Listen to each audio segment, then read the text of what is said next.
사랑에 눈물 나요. 나 같은 죄인을 사랑하신 아버지, 본적이 울어봐도 감당할 수 없는 그 사랑, 그 크신 사랑을 어찌 말로 표현하리. 아버지, 아버지, 내 영혼 깊은 곳에서 불러버린 내 아버지, 나의 아버지, 이 생명 다하는 그날까지 지키시고 인도하시 잠저으시 나의 아버지, 아버지, 생각만 해도 그 은혜에 감사해요. 날 위해 십자가 대신 지신 그 사랑, 아버지, 그 사랑이 강물처럼 흘러넘쳐요. 그 크신 사랑을 어찌 말로 표현하리. 아버지, 아버지, 간절히 두 손을 잡고 불러버린 내 아버지, 나의 아버지, 이 생각 다하는 그날까지 동행하며 인도하시 신실하시 나의 아버지. 아멘. 기도하겠습니다. 은혜로우신 아버지 감사합니다. 오늘도 우리를 사랑하셔서 귀한 훈련의 장소로 인도하시고 요한복음의 말씀을 같이 상고할 수 있도록 은혜 주셔서 감사합니다. 오늘도 말씀을 나눌 때 하나님 우리 지각을 열어주셔서 알게 하시고 생각나게 하시고 깨닫게 하옵소서. 우리 눈이 열려 보게 하시고 우리 귀가 열려 듣게 하시고 우리 심령 열어 깨달아지는 은혜가 있도록 성령님 도와주옵소서. 시종을 맡겨오며 우리 가신 예수님의 이름으로 감사하며 기도하옵나이다. 아멘. 예, 이 시간에 우리 요한복음 16장에 대한 말씀을 같이 한번 나눠보도록 하겠습니다.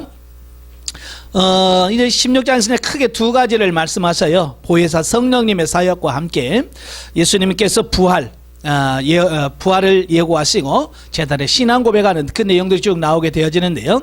자, 첫 번째 단락은 1절부터 15절까지입니다. 이 1절부터 15절까지에서는 자, 보혜사 성령님의 강림에 대한 약속을 말씀해주고 있죠. 그러니까 요한복음 13장 31절부터 시작되어서 16장 33절까지가 뭐냐면 예수님께서 마지막 날 십자가를 지시기 전날 밤, 그러니까 겟세마네 동산에서 기도하시기 전에 했던 그 고별 설교죠. 고별 설교가 바로 이 내용인데요. 오늘 본문은 그 고별 설교의 결론적인 부분이다. 결론에 해당되는 부분이다 라고 이렇게 볼 수 있겠죠. 네, 그래서 본장의 첫머리인 본문은 임박한 십자가 고난과 죽음에도 불구하고 예수님께서는 자신이 당하게 될 엄청난 수치와 고통을 위해 염려하기보다 자신의 죽음 후에 겪게 될 제자들의 핍박에 대해서 재차 언급하면서 그러한 핍박을 받을지라도 곧이어 있을 성령 강림에 대한 약속으로서 그들을 위로하신다, 그 말이에요. 자, 우리말에 그런 말 있잖아요. 내 코가 석자라는 말이 있잖아요. 자, 이게 무슨 말이냐면 자기 형편과 처지에 묶여서 다른 사람의 상황을 돌아볼 수 없는 어떤 그런 상황을 말합니다. 그러니까 나도 어려운데 어떻게 다른 사람을 도울 수 있겠는가라고 하는 어떤 그런 말이죠. 자, 그런데 예수님은 지금 내일이면 그 엄청난 십자가의 고난을 지셔야 돼요. 십자가를 지셔야 된단 말이에요. 어찌 보면 예수님께서 가장 고민이 많아야 되고 지금 가장 인상을 쓰고 있어야 될 분이 누구냐면 예수님이거든요. 왜요? 그 가장 큰 고난, 십자가의 고난이 기다리고 있기 때문에 그래요. 그런데 예수님은 자기도 그렇게 힘든 일이 있음에도 불구하고 자기 처지에 빠져있지 않으시고 도리어 제자들에게 너희가 힘든 일을 받나도 고난을 받아도 내가 아버지께로 가서 보혜사 성령을 너에게 보내줄 텐데 그 보혜사 성령으로 너희가 힘으로 승리해라 라고 말씀하고 있더라 라고 하는 것을 보게 되어집니다. 참 이걸 보면 역시 예수님은 달라. 네? 역시 예수님은 달라라고 우리가 인정할 수밖에 없는 어떤 이런 모습을 보게 되죠. 참 우리도 예수님을 닮아가야 되잖아요. 우리가 영성훈련 하면서 처음부터 계속해서 말씀했던 게 뭐예요? 우리가 하는 영성은 예수님 영성이라. 예수님 영성이라고 하는 게 뭐예요? 예수님을 닮아가는 거죠. 예수님께서 행하셨던 그 모든 삶, 예수님께서 제자들을 사랑하고 이웃을 사랑하고 용서하고 이해하고 하나님 앞에서 살려고 몸부림쳤던 그 부분을 우리가 그대로 본받아서 예수님처럼 살아가는 걸 말해요. 다시 말하면 오늘 예수님처럼 우리도 내 형편이 어렵고 힘들더라도 내 형편 어려운 것만 생각하지 말고 지금 하나님께서 원하는 게 뭘까? 그래서 하나님이 원하시는 대로 순종해 가고 사랑하고 이해할 수 있는 그런 삶이 되도록 우리가 더 기도해야 될 줄로 믿습니다. 예. 이러한 본문은 내용상 앞장의 마지막 단락과 밀접한 연관을 가지고 있는데 앞장의 마지막 단락에서 성도들과 세상의 적대 관계를 설명하면서 성도들이 필연적으로 세상의 미움과 핍박을 받게 될 것이라는 사실을 예고함과 아울러 앞장에서 이미 말씀드렸잖아요. 세상이 나를 미워하기 때문에 결국 나를 따르는 너희도 미워할 거다라고 하는 예수님께서 15장에서 말씀하셨잖아요. 예. 또 아울러 보혜사 성령으로 하여금 언제 어떤 상황 속에서도 성도들을 돕고 지키도록 해 주시겠다라고 약속하셨던 예수님께서는 본문에서는 제자 곧 성도들에 대한 세상의 핍박과 이에 대처하기 위해서 그리고 성도를 더욱더 온전하게 하기 위해서 보혜사 성령을 보내주시겠다는 약속을 보다 상세하게 재확인시켜 주셨다라는 거예요. 그러니까 아직 제자들은 성령에 대한 부분을 잘 모르잖아요. 아직 성령 충만을 경험한 적도 없고 성령을 받아본 적도 없잖아요. 그러니까 예수님께서 보혜사 성령을 보내줄게 라고 해도 감히 실감이 안 오는 거죠. 그죠? 왜? 받아봤어야 알죠. 그래서 그들이 보혜사 성령을 보내줄게 라고 해도 제자들이 실감이 안 나는 거예요.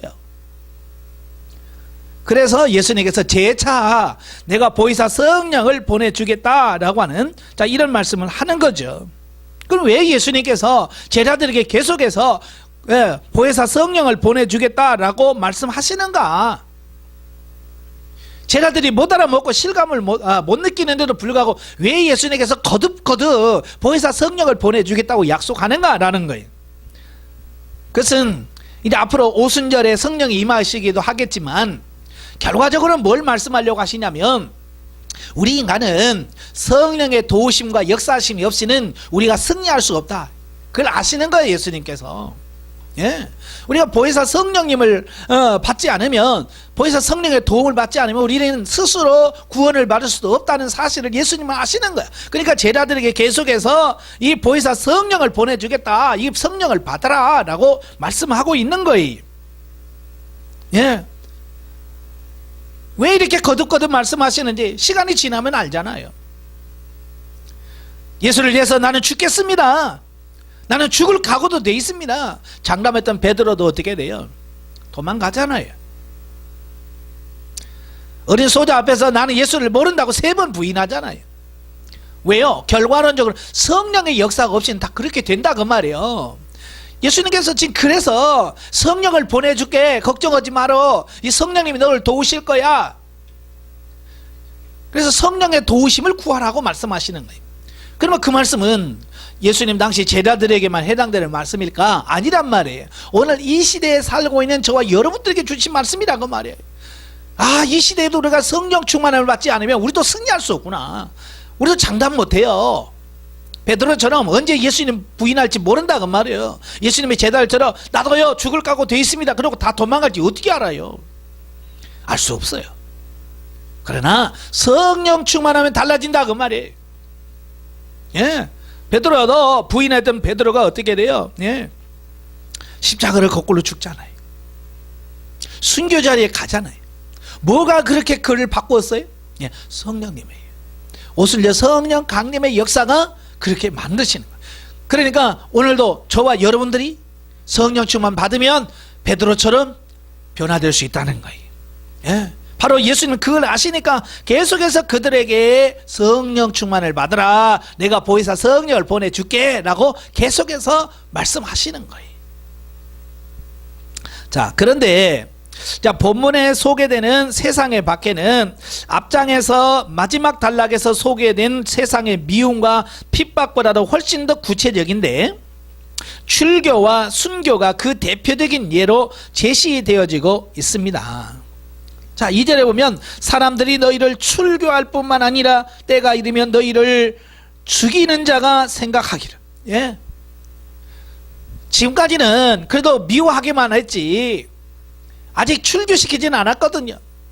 그런데 앞으로는 이제 출교한다 그 말이에요. 출교라고 하는 것은 유대인의 그 공동체에서 추방하는 걸 말해요.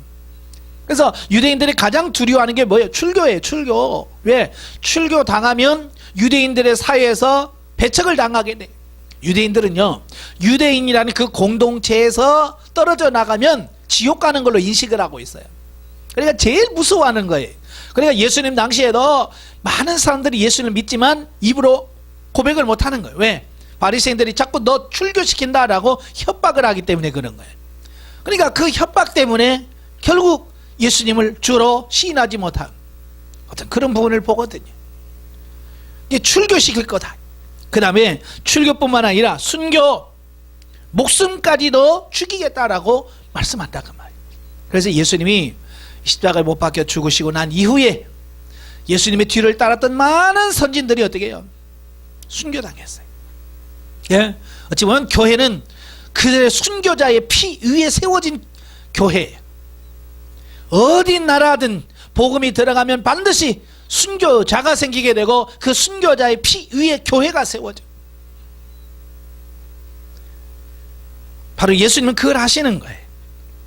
더욱 세상 사람들은 성도들에게 이와 같은 박해를 가하면서도 정작 자신들이야말로 하나님을 올바로 섬기며 하나님의 뜻에 순종하는 자들이라고 여기게 될 것이라는 사실이 예고되고 있습니다. 중요한 거예요. 그러니까 그 기독교인들을 핍박하고 예수 믿는 사람을 잡아 죽이면서도 그들이 뭐라고 생각하냐면 자기들은 옳은 일을 하고 있다라고 하는 거예요. 자기들이 얼마나 잘못되고 죄를 범하고 있는지를 모른다는 거예요. 단적인 예로 사도행전 7장에 가면 스데반 집사님이 나와요. 스데반 집사님이 그 유대인의 회당에 들어가서 하나님 말씀을 전하죠.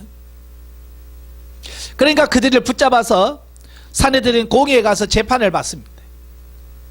스데반 집사님이 그 조상들의 이야기를 쭉 하면서 너희 조상들이 하나님의 말씀에 거부하며 불순종했듯이 너희도 똑같이 불순종하고 하나님이 너희에게 메시아로 준 예수님을 십자가 못 박혀 죽었다라고 말씀합니다. 그러니까 그들이 양심의 가책을 받는 거예요. 양심의 가책을 받지만 어떻게 해요? 그 양심의 가책을 통해서 회개하지 않냐고 도리어 돌로 쳐서 죽여버려요. 자, 그런데 8장 1절에 가면 사울이 스데반을 죽여놓고도 뭐라고 그래? 마땅히 여겼다는 거예요. 마땅히 여겼어. 여기 마땅히 여겼다고 하는 말은 마땅히 죽을 사람이 죽었다는 거예요. 근데 죄책감이라든지 죄의식이라든지 내가 잘못했구나 라고 생각하지 않는 거예요. 그게 당연하고 그게 자기는 하나님의 의, 하나님의 뜻을 이루는 길이라고 생각했다 그 말이에요. 그러니까 그들이 해놓고도 전혀 부끄러움이 없고 죄 그런 게 없는 거죠. 왜 그럴까? 정령 영적인 무지에 빠진 자들은 이처럼 하나님의 뜻을 곡해하여 불의나 악행을 저지르면서도 자신들의 처사가 하나님을 기쁘시게 해 드릴 것이라고 착각하거나 왜곡시키는 것이다. 예, 이게 무서운 거예요. 자기가 그 죄를 지면서도 스스로 속는 거예요. 뭐냐? 자기는 하나님을 지금 기쁘게 하고 있다는 거예요. 그래서 그들은 교회를 핍박하면서도 잘못했다는 생각을 안 하는 거예요. 마치 스데반 집사를 죽이고도 마땅한 것으로 여겼던 그 사울의 모습하고 똑같은 거예요. 왜? 영적으로 무지하니까 그렇더라고 말이에요. 물론 그들만 그럴까요? 아니, 오늘 우리도 마찬가지라 그 말이에요. 오늘 우리도 하나님의 말씀을 어기면서 하나님의 뜻대로 살지 못하면서 우리는 대부분이 나는 하나님의 뜻대로 살고 있다라고 생각하는 사람들이 많다 그 말이에요. 예. 심지어 육신적으로 삶을 살면서도 자기는 굉장히 영적인 삶으로 삶을 살고 있다라고 착각하고 있는 거예요. 여기서 스스로 속으면 안 된다는 거예요. 예. 이게 영적 무지에서 오는 거예요. 제일 무서운 게 뭐예요? 무지예요. 영적 무지예요. 그래서 우리가 날마다 기도하면서 하나님 나의 눈을 열어 보게 하시고 귀를 열어 듣게 하시고 심령을 열어 깨달아지게 해주옵소서 라고 기도하는 것이 중요한 거예요. 왜? 그렇지 않으면 우리가 영적 무지에 쌓여서 내가 원하고 내가 바라는 것이 정작 옳다고 생각하는 거예요. 사실은 하나님의 뜻과 반대로 심판받고 하나님의 저주를 받을 일을 하면서도 자기 자신은 정작 모르는 거예요. 이게 무섭다 그 말이에요. 무서워. 근데 예수님께서 그걸 이미 2000년 전에 그 말씀을 하셨다고 말이에요. 그러니까 사울도 그가 예수님을 만나기 전에 이 착각에 빠져서 이 영적 무지에 빠져서 얼마나 기독교인들을 핍박했습니까? 그래서 기독교인들 중에서 사울 이름만 들어도 벌벌 떨 만큼 아주 유명하지 않았습니까? 그러니까 그런 사울을 예수님께서 만나주지 않았다면 사울의 일생이 어떻겠어요? 죽을 때까지 교회 핍박하고, 예? 하여간 교회에서 악명 높은 사람이 되었겠죠. 그래서 하나님이 그를 만나주신 거예요. 네가 왜 나를 박해하느냐? 네가 왜 나를 핍박하느냐? 누군데요? 난 네가 핍박하는 예수다. 바꿔주신 거예요. 오늘 우리도 마찬가지예요. 오늘 예수 그리스도 앞에서 주님의 우리의 사고와 가치관을 바꿔주지 않으면, 우리가 육신적인 사고를 영적인 사고로 바꾸지 않으면, 육신적인 삶을 영적인 삶으로 바꾸지 않으면 우리도 계속 속아서 내가 신앙생활 제일 잘하는 것처럼 착각하면서 살더라 그 말이에요. 영성훈련을 수료해도 마찬가지. 많은 사람들이 육신적으로 살면서 자기는 영적인 삶을 살고 있다라고 생각한다는 이게 무서운 거예요. 그러나 이와 같이 불의가 선으로 둔갑하고 거짓이 진리의 탈을 쓰는 현상이 만연하더라도 성도들은 전혀 낙심할 필요가 없다. 왜냐하면 진리의 성령께서 결국에는 세상의 불의와 거짓을 폭로하시고 의와 진리를 밝히 드러내실 것이기 때문이다 라는 거예요. 예. 그러니까 이런 불의와 이런 많은 속에서 우리는 갈등하고 고민할 수밖에 없는 거예요. 그러나 고민하지 말라고 말이에요. 왜? 때가 되면 성령님께서 다 그들의 불의를 다 드러나게 하실 거라는 거예요. 우리가 사울의 삶도 그러잖아요. 계속 갈 줄 알았죠. 하나님이, 주님이 나타나셔서 말리시잖아요. 깨닫게 하시잖아요. 그래서 아무도 사울에게 복음 전할 생각하지 않았지만 예수님께서 그를 만나주시고 아나니아를 통해서 주님을 소개하게 하시고 그 사고와 가치관을 바꿔서 이제는 교회를 핍박하는 자가 교회를 세우는 자로, 예수를 핍박하는 자가 복음을 전하는 자로 바꾸는 거예요. 이게 누가 하시는 거예요? 성령님이 하시는 거예요. 그러니까 이렇게 행하실 성령님을 바라보면서 우리가 염려하지 말라는 거예요. 이렇게 내가 할 거다. 누가 핍박하는 자가 있어도 내가 가서 육신적인 방법으로 그걸 해결하려고 하지 마라 그 말이에요. 때가 되면 교회를 그렇게 핍박하는 사람도 하나님께서 바꿔서 하나님 일꾼으로 쓰실 거라 그 말이에요. 그걸 누가 하겠어요? 우리가 가서 하겠어요? 성령님이 하실 거라 그 말이에요. 따라서 비록 불의와 거짓이 횡행하고 악인들이 득세하는 세대를 살고 살아가고 있다 하더라도 성도들은 그 어떤 환난과 고난 속에서도 결코 흔들리지 않는 신앙 자세를 유지해야 하며 또 유지할 수 있다. 왜냐? 성령께서 우리와 함께 하시기 때문에. 지금 예수님께서 그걸 말씀하시려고 하는 거예요. 그래서 우리가 세상 사람들이 사는 똑같은 방식으로 살면 안 되는 거예요. 세상 사람들은 뭐예요? 눈에 눈, 이는 이예요. 손해보고 못 사는 거지. 결국 지고는 못 사는 거예요. 근데 예수 믿으면서도 그와 똑같은 사고를 가지고 사는 사람들이 많다고 말이에요. 그래가지고 어떻게 우리가 거룩성을 유지할 수 있겠어요? 거룩성이라는 것은 구별되었다는 것을 말합니다. 구별되었다. 이건 뭐예요? 세상 사람들과 같이 살면 안 된다 그러면 그들과 삶이 달라야 된다는 것을 말씀해 주고 있는 거예요. 거룩해지길 바래요. 구별되어지길 바랍니다.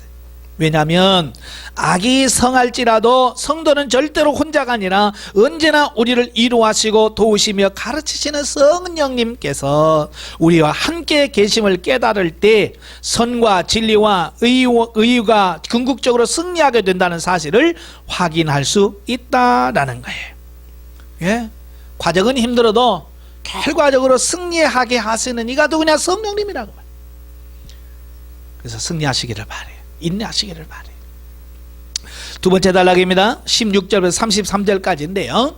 자, 십자가의 죽음과 부활에 대한 예고를 하고 있죠. 자, 본문에서 예수님께서는 자신의 십자가 죽음에 대해서 보다 구체적으로 예고하셨는데 이는 십자가 상에서의 죽음을 하루 앞둔 시점에서 자신의 교훈을 끝맺으심은 물론 자신의 공생애를 정리하시기 위해서였다라는 거예요. 그죠? 어쩌면 예수님은 이제 내일이면 어쩌면 예수님의 육신을 입고 이 땅에서 공생의 생활은 마지막이에요. 끝나는 거예요. 예수님께서 이 땅에 왜 오셨어요? 십자가를 치시러 오셨잖아요. 십자가를 지어서 거기서 죽으심으로 우리 모든 인간의 죄와 허물을 다 사하시고 우리를 구원하실 목적으로 예수님이 오셨다고 말이에요. 그걸 정리해 줘야 되잖아요. 제자들에게 내가 온 목적이 뭐며 내가 죽지만 죽은 게 아니고 다시 부활해서 내가 이 구속사를 이룰 거야 라고 하는 이 말씀을 해 주셔야 돼.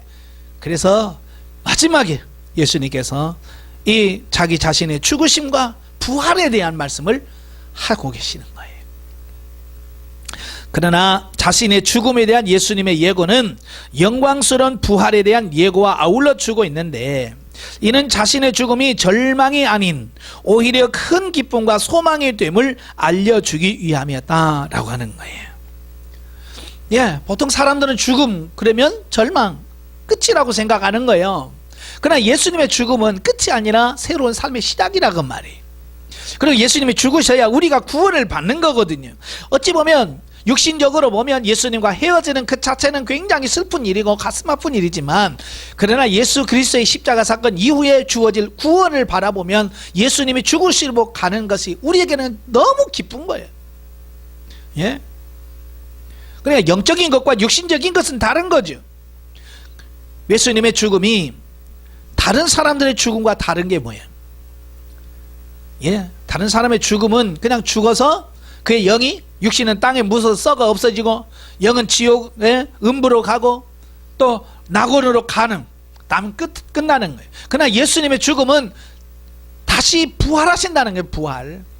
그러니까 예수님께서는 끊임없이 내가 죽는다 거기서 끝나는 게 아니에요. 내가 죽지만 나는 사흘 만에 다시 부활하는, 예수님은 항상 부활을 붙들고 있는 거예요. 그런데 오늘 성도들은 예수님의 부활을 붙들지 않고 죽음에만 초점 맞추는 사람들이 있어요. 그냥 고난주간만 되면 그냥 금식하고 그냥 죽상해갖고 사는 거예요. 왜? 그들은 죽음만 생각하는 거예요. 물론 죽어야 부활이 있지. 그러나 죽지만 우리는 그 죽음 속에서 부활을 바라볼 수 있어야 된다. 예? 바로 예수님께서 그 얘기를 하고 있는 거예요. 즉 예수님께서는 자신의 죽음과 부활을 여인이 겪는 해산에다가 비유를 들었어요. 다시 말하면 여인이 해산할 때는 아이를 낳는 그 고통은 자신의 십자가의 죽음의 때로 비유를 하고요, 아기가 탄생했을 때는 자신의 부활의 때로 암시하면서 결코 자신의 죽음이 패배가 아니요 아이를 통해 온 집안이 기쁨을 누리듯이 예수님의 부활로 인하여 잠시 후 제자들이 엄청난 기쁨을 소유하게 될 것이라고 예고하고 있어요. 자, 예수님께서 비유를 든 게 그거잖아요. 아마 지금도 그러잖아요. 예, 누가 결혼을 했어요. 아내가 임신을 했습니다. 자, 임신을 해서 이제 산딸이 다 되고 이제 진통이 오면, 야, 요즘에는 다 산부인과로 가잖아요. 병원에 갑니다. 그래서 분만실로 들여놓고 밖에서, 예? 남편이나 친정엄마, 어머니, 시어머니 다 이런 가족들이 그 분만실 밖에서 뭐 하고 있어요? 불안해하고 있잖아요. 혹시라도 하면서 막 떨면서 기도하고 그러잖아요. 왜? 불안하단 말이에요. 초조해. 그렇게 불안하고 초조하고 있다가 간호사가 문을 쫙 열고 나와서 축하드립니다. 이쁜 공주님이에요. 이쁜 왕자님이에요. 산모도 건강합니다. 라고 말하면 그 불안과 초조가 환희로 바뀌는 기쁨으로 와 감사합니다 그러잖아요. 마치 지금 예수님께서 그 얘기를 하고 있는 거예요. 그러니까 금방까지 불안했던 그 모든 것이 아이를 출산했다는 그 소식 앞에 다 없어지잖아요. 예, 어디로 사라져. 마찬가지로 지금의 그 고통도 시간이 지나면 때가 되면 기쁨으로 바뀌어질 거다라고 하는 것을 보게 되잖아요. 예?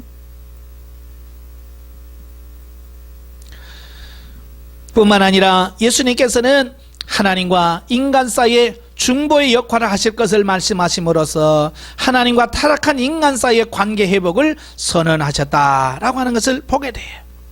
예? 하나님과 우리는 원래는 같이 있을 수 없는 존재야.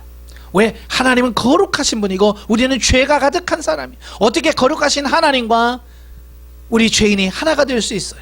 없지요. 그래서 예수님께서 십자가에 달려 죽으심으로 말미암아 하나님과 우리 사이를, 멀어졌던 우리, 갈라졌던 하나님과 우리 사이를 하나님께서 예수 그리스도께서 중보함으로 말미암아 이제 그 단절되는 관계가 회복이 되어지고 하나님과 우리의 관계가 회복이 되어 하나님을 아버지라 할 수 있고 이제 교제하고 교통할 수 있는 그런 삶이 되어졌다라고 하는 것을 보게 되어집니다. 바로 그 사실을 알기 때문에 예수님은 자기 자신이 죽어야만 그 모든 것이 이루어질까라는 것을 아시기에 예수님은 그 고통을 알면서도 끝끝내 그 십자가의 길을 가셨다라고 하는 거예요. 왜요? 예수님이 안 가시면 안 되잖아요. 죽지 않으시면 그게 안 이루어지는 거예요. 오늘 우리가 하나님을 아버지라 고백할 수 있고 천국에 소망을 줄 수 있는 것은 바로 예수님께서 그 고난의 길, 고통의 길을 가셨기 때문에 오늘 우리가 그렇게 되어지는 것을 보게 됩니다. 예수님의 십자가 죽음과 부활에 대한 예고를 들은 제자들의 반응은 두 단계로 나타납니다. 예. 첫째는 처음에는 그들은 예수님의 말씀이 지니는 정확한 의미를 전혀 이해하지 못하고 엉뚱한 의문을 가지죠. 예? 도대체 그게 무슨 말씀입니까? 예? 조금 있으면 나를 보지 못하겠고 또 조금 있으면 나를 보리라 하며 또 내가 아버지께로 감이라 하신 말씀 도대체 무슨 말씀이에요? 라는 거지. 이 제자들도 아직 예수님께서 그렇게 설명을 해줘도 아직 못 깨닫고 있는 거죠. 왜요? 예, 아직 성령님이 임하지 않았잖아요. 성령이 오셔서 하는 일이 뭐예요? 기억나게 하시고 생각나게 하시고 깨닫게 하시는 거예요. 그래서 성령님이 오셔야 그 말이 무슨 의미인지 이해가 되는데 아직 성령님이 안 오시니까 제자들이 아직도 못 깨달아. 예수님 얼마나 답답하겠어요. 그렇게 실컷 얘기했는데도 못 알아먹으니. 그래도 예수님은 그들을 책망하지 않으셔요. 예. 그러나 예수님께서 그들의 영적 무지를 탓하지 않으시고 더욱 자세히 자신의 고난과 그 결과에 대하여 설명해 주시자 결국 그들은 어렴풋하게나마 주님의 말씀이 지니는 의미를 깨달아 예수님께 대한 자신들의 신앙을 고백하게 되어집니다. 예. 그러니까 예수님은 아직 때가 안 된 걸 알잖아요. 그래도 예수님을 실망하지 아니하고 차근하게 또 설명하고 또 설명해서 그들이 조금이라도 이해하고 고백할 수, 뭐 다 된 건 아니에요. 좀 이따 다 도망갈 사람이에요. 예수 모른다고 부인할 사람들이. 그럼에도 불구하고 예수님께서는 그들에게 끝까지 전해주시는 이 모습을 보게 되죠. 예, 이건 예수님이나 하니까 이렇게 됐을 거예요. 그죠? 예, 우리가 예수님을 닮아야 됩니다. 예, 물론 이와 같은 그들의 신앙 고백 역시 마치 베드로의 호언장담처럼 불과 몇 시간이 채 지나기 전에 번복될 만큼 아직은 그들은 불완전한 것이다. 그래서 예수님께서는 제자들의 그 신앙 고백을 기뻐하면서도 잠시 후 자신을 혼자 버려두고 제자들이 사방으로 흩어지리라는 슬픈 예언 또한 말씀하고 계시는 것을 보게 되어집니다. 예? 이걸 보면서 사람은 진짜 믿을 만한 존재가 못 돼요. 아무리 장담해도 믿을 만한 존재가 안 돼요. 우리가 변화돼야 돼. 성령으로 새로워져야 돼. 예? 그래야 우리가 하나님 앞에서 바르게 살 수 있어요. 그래서 우리가 끊임없이 하나님 앞에서 내 모습을 고백하면서 이 모습은 안 됩니다. 성령 우리를 변화시켜 주옵소서. 성령의 사람으로 바뀌어 주옵소서. 그렇게 기도하고 주님 앞에 기도하고 성령께서 충만했을 때 비로소 우리가 사라지는 존재로 바뀌어진다라는 것을 기억하시기를 바랍니다.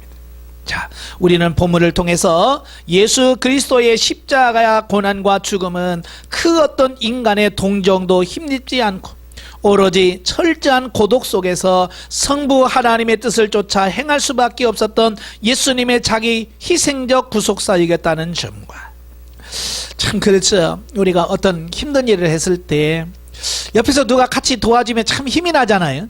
그냥 혼자가 아니라 누군가가 옆에만 있어도 우리는 힘이 된다고 말해요. 근데 예수님의 십자가는 누가 대신해 줄 수 없는 거예요. 예수님 혼자만이 가셔야 되고 혼자만이 짊어져야 되는 어떤 그런 부분이에요. 예수님께서는 자신의 순환을 앞두고서도 끝까지 제자들을 사랑하시고 주 안에서 평강을 기원하심으로 주의 백성을 마지막까지 격려하신 참 목자라는 점을 깨닫게 된다. 참, 이거 참 쉽지 않아요. 끝까지, 예? 끝까지 주님의 사랑으로 그들을 붙들어주고 격려하고 세워주는 이 모습. 그 예수님께서는 지금 이 순간도 하나님의 보좌 우편에서 우리를 위하여 친히 간구하고 계신다. 예? 그러니까 이 사실만으로도 우리는 엄청나게 위로를 받는 거예요. 아, 그렇게 끝까지 사랑하셨던 그 주님이 오늘 하나님 보좌 우편에서 지금 나를 위하여, 여러분 자신들을 위하여 기도하고 있다는 사실.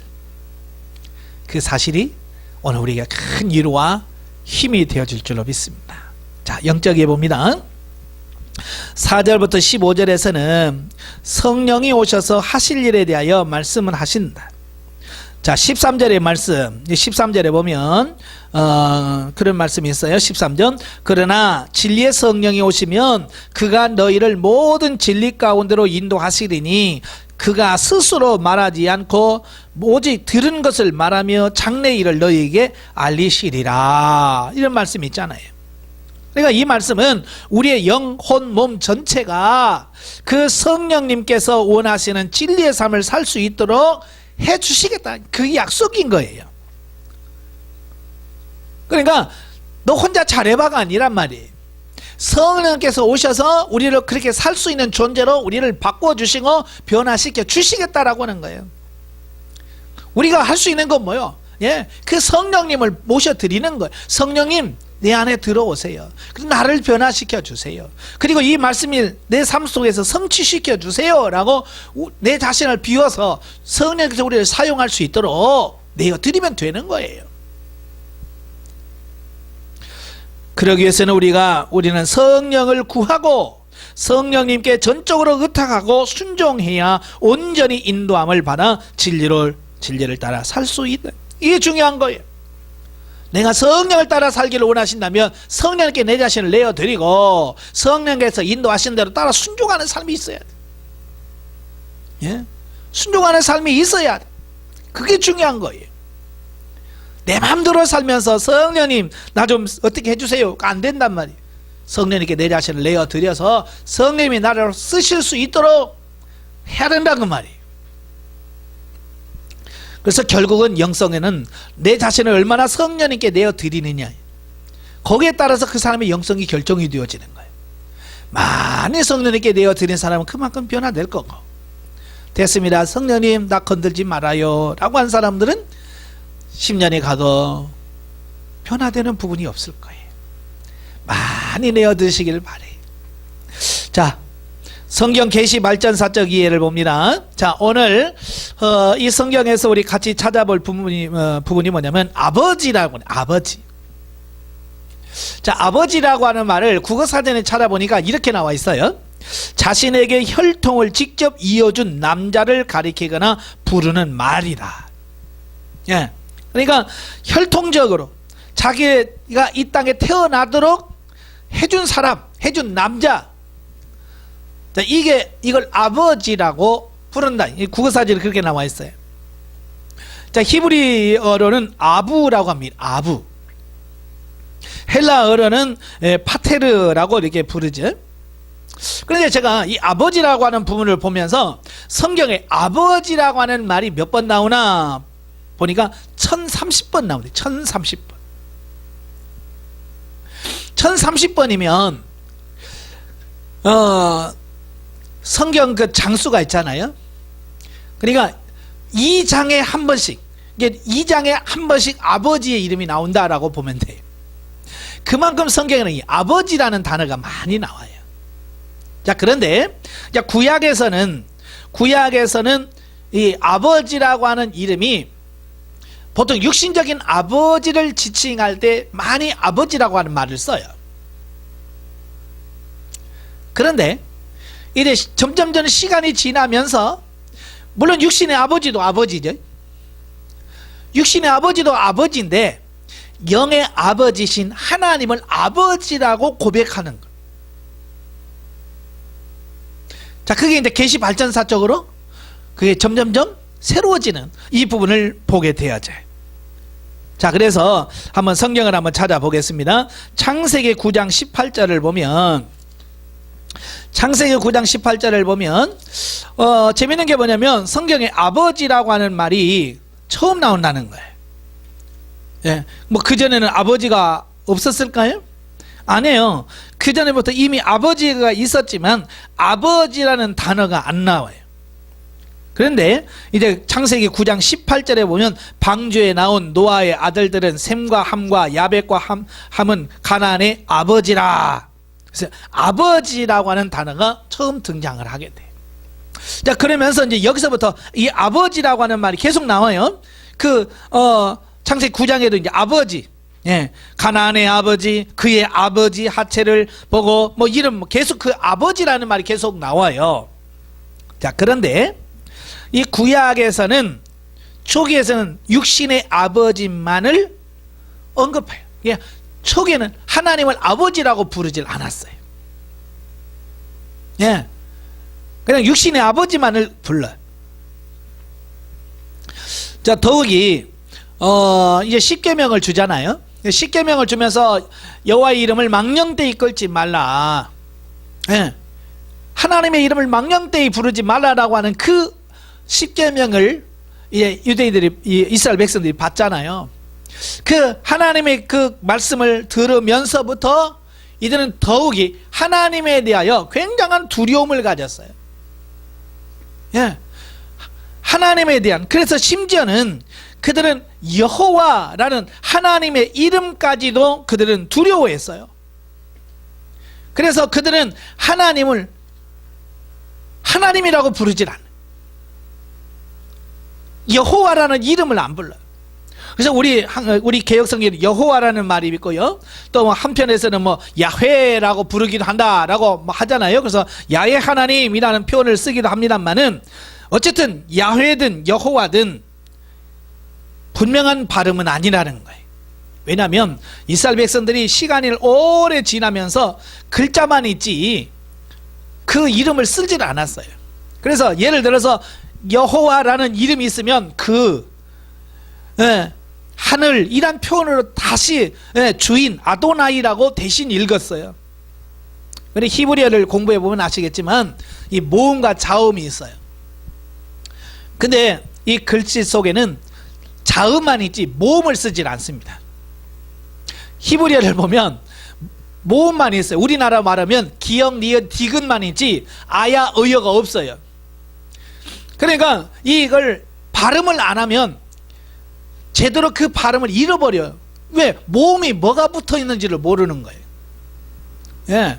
그러니까 사실은 이 야훼, 여호와라고 하는 부분은 그 여호와라고 하는 그 히브리의 그 자음에다가 아도나이라고 하는 그 주인이요 라고 하는 그 아도나이의 그 모음을 갖다 붙인 거예요. 그래서 야훼 또는 여호와라는 발음이 나오게 된 거예요. 그러니까 사실은 그게 진짜인지는 아직 몰라요. 왜? 수세기 동안 여호와라는 발음을 해본 적이 없어요. 그러니까 그들에게 하나님이 우리 아버지다 라고 말하면 사람들이 뭐라고 하겠어요? 저는 불경스러운 사람. 이제 그러잖아요. 이제 성경에도 예수님 시대에도 예수님 좀 뭐라고 하면 그들이 참남하도다 그러잖아요. 참남하도다. 이제 그런 모독죄라고 하는 거예요. 신성 모독죄라는 거예요. 그러니까 하나님을 가히 아버지라고 부르질 않아.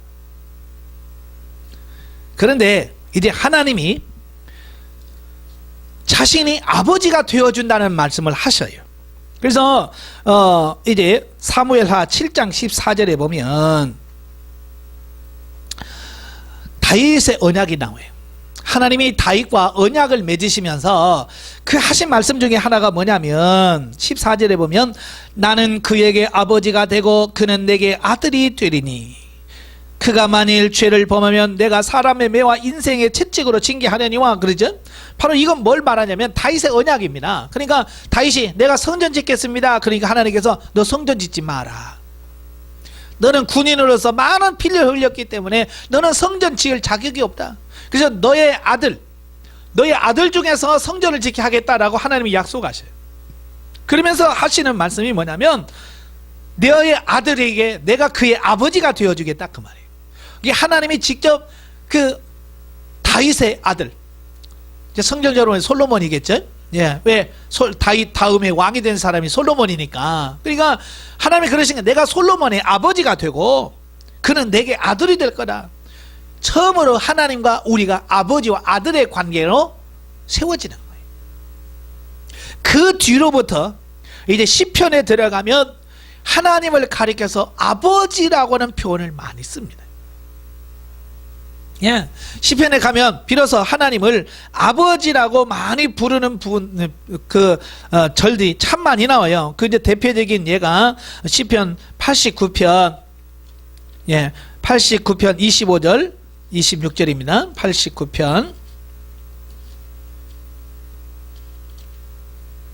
25절 26절에 보면 내가 또 그의 손을 바다 위에 놓으며 오른손을 강도로에 놓으리니 그가 내게 부르기를 주는 나의 아버지시요 나의 하나님이시요 나의 구원의 바위시라 하리로다. 그 전에도 하나님을 가리켜서 아버지라는 표현을 많이 써요. 예? 그래서 시편에 많이 나오고요. 이제 그 말씀이 이제 선지자 시대로 넘어가요.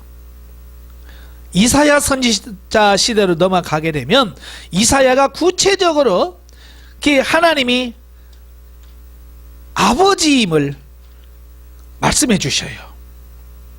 그래서 이사야 9장 6절에 보면 그는 한 아기가 우리에게 낳고 한 아들을 우리에게 주신 바 되었는데 그 어깨는 정사를 메었고 그의 이름은 기묘자라 모사라 전능하신 하나님이라 영존하시는 아버지라 평강의 왕이라 할 것이다. 예, 하나님을 아버지라 할 거다 그 말이. 또 이사야 63장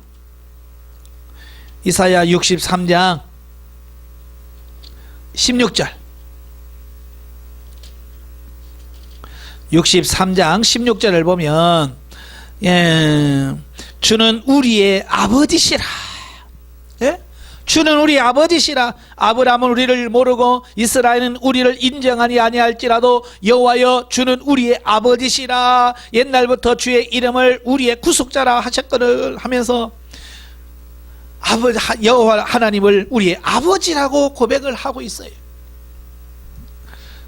또 64장 8절에 봐도 64장 8절에 봐도 그러나 여호와여 이제 주는 우리의 아버지시니라. 우리는 진흙이요 주는 토기장이시니 우리는 다 주의 손으로 지으신 것이니라. 예, 여호와여 주는 우리 아버지입니다. 왜요? 우리를 만드셨기 때문에. 왜 우리가 하나님을 아버지라고 부르는지 말씀하시지? 우리를 만드신 분이라고 말이에요. 그래서 창세기 1장과 2장에 보면 하나님 우리를 창조하시잖아요. 만드셨어요. 오늘 우리가 이 땅에 있도록 존재하도록 만든 분이 누구냐? 하나님이에요. 그래서 하나님을 우리 아버지라고 부르는 거다. 그 말씀은 하고 있는 거예요. 자, 그래서 구약 사무엘라 이전에는 하나님에 대하여 아버지라는 표현이 없어요. 근데 사무엘라 솔로몬 때부터 내가 그의 아버지가 되고부터 조금씩 하나님을 가리켜서 아버지라는 칭호를 붙여요. 또 예레미야 선지자도 그렇고 에스겔 선지자도 그렇고요, 호세아 선지자도 그렇고 하나님을 아버지라고 표현을 합니다. 예. 근데 전반적인 건 아니었어요. 그러다가 결정적으로 하나님이 우리 아버지라고 결정적으로 바꿔주신 분이 계셔요. 그분이 누구냐? 바로 예수님이란 거예요. 예수님. 예수님께서 진짜 아버지가 누구냐 이걸 말씀해 주셔요. 예, 마태복음 23장 9절. 마태복음 23장 9절에 보면 자, 땅에 있는 자를 아버지라 하지 말라. 너희의 아버지는 한 분이시니 곧 하늘에 계신 아버지시니라 그랬어. 예, 땅에 있는 자를 아버지라 부르지 말라는 거예요. 그러니까 계시발전사적으로 이제 완전히 바뀌어진 거예요. 지금 우리가 육신적으로 내가 이 땅에 존재하게 하신 분을 우리는 아버지라고 불렀는데 예수님 뭐라고? 땅의 육신의 아버지가 아니다. 예. 하늘에 계신 아버지가 진짜 너희 아버지다. 그래서 우리 분명하게 우리의 사고와 가치관을 바꾸어 주셨어요. 변화를 추구하고 있어요. 그래서 뭐라고 그래? 너의 아비나 어미나 내 아내나 내 자녀를 나보다도 아버지보다 더 귀하게 여기면 안 된다. 그 말씀을 하시는 거예요. 진짜 아버지가 누군지를 우리에게 명확하게 가르쳐 주신 거예요. 그렇다고 해서 육신의 아버지를 무시하라는 말은 절대로 아닙니다. 이 예수님의 말씀은 진짜 아버지가 누구냐라고 하는 사고의 가치관을 말하는 거예요. 예. 자, 그러면서 요한복음 20장 17절에 보면 부활하시고 나서 그러잖아요. 막달라 마리아가 예수님을 만나고 나서 예수님 막 붙잡으려고 하니까 나를 만지지 마라 그러잖아요. 나를 붙들지 말라. 내가 아직 아버지께로 올라가지 아니하였노라. 너는 내 형제들에게 가서 내 아버지 곧 너희의 아버지. 이게 예수님 말하잖아요. 지금 아버지께로 가는데 그 아버지가 내 하나님이도 예수님의 하나님이도 되지만 너희의 아버지도 된다. 자, 그 말씀을 하시면서 우리의 사고와 가치관을 확 바꾸라고 말씀하시는 거예요. 자, 예수님께서 이제 아버지의 개념을 바꿔주셨어요. 자, 그 예수님의 가르침을 그대로 본받은 분이 누구냐면 사도 바울이에요. 예, 그래서 사도 바울은 자기 자신의 서신들을 쭉 보면 그 서신 속에서 그 아버지라 부른다라는 말씀을 하거든요. 로마서 8장 을 보시면 자 14, 15절에 보면 무릇 하나님의 영으로 인도함을 받는 사람은 곧 하나님의 아들이라.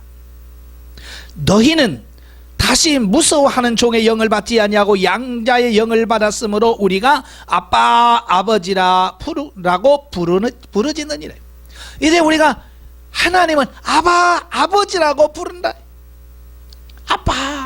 아버지라 부른다라는 것을 말씀해 주고 있어요. 그러니까 하나님이 진짜 우리의 영의 아버지다. 이걸 사도 바울을 통해서 우리에게 지금 말씀하고 있는 거예요. 또 고린도전서 1장 3절에 보면 사도 바울이 그들에게 뭐라고 말씀합니까? 하나님 우리 아버지와 주 예수 그리스도로부터 은혜와 평강이 있기를 원하노라. 이래 바울은 하나님이 자기 아버지 되심을 고백하고 자랑하면서 내가 우리 아버지가 하나님이다. 너희의 하나님도 하나님이다. 아버지다 라고 그들에게 자신 있게 고백할 수 있는 이런 부분을 보게 되고, 갈라디아서 4장 6절에도 아까 로마서의 말씀과 같은 말씀을 합니다. 아버지라 부르게 하셨다. 갈라디아서 4장 6절 보시면 너희가 아들이므로 하나님의 그 아들의 영을 우리 마음 가운데 보내사 아버지라 부르게 하셨느니라. 그러니까 이 말씀은 그냥 뭐요? 사도 바울에게는 기가 막힌 말씀인 거야. 어떻게 하나님을 아버지라 부를 수 있을까? 그 감격, 그 기쁨,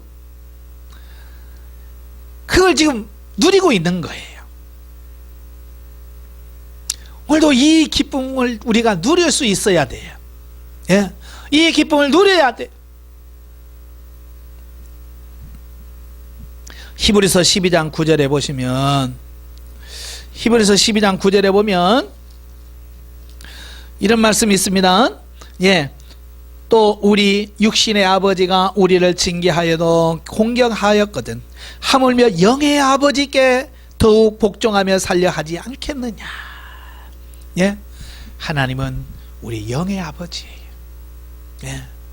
바로 그 영의 아버지, 우리의 관계를 이렇게 설명해 주고 있어요.